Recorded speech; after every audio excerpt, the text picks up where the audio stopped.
காய்ச்சல் மக்களே, எனக்கு காய்ச்சல். கதை பேசலாம் வரீங்களா? இங்கே பாருங்க கொஞ்சம் தான். எங்கள் ஊரில் மழை பெய்யுது. காலையில் ரேக்கா தான் என்னை எழுப்பி விட்டா. இன்னைக்கு யாராவது இருக்காங்க தெரியலக்கா, மழை பெய்யுதுக்கா அப்படின்னு சொல்லிட்டு. நைட்டில் நான் வெளியே தூங்குவேன். எப்போ வெளியே தான் தூங்குவேன். எப்போ ஆச்சுன்னா உள்ளே தூங்குவேன். என்ன மேலே பார்த்து தூங்கிட்டேன்.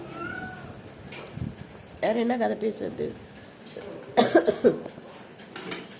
குளிரும். இதுக்கு மேலே மழை நிறைய பெஞ்சிச்சுன்னா இந்த வீடு வந்து சொதன்னு ஆகிடும்.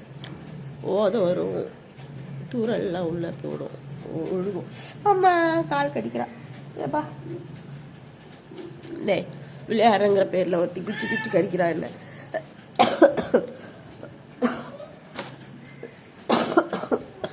அவ்வளோதான், பேச முடியல. பை.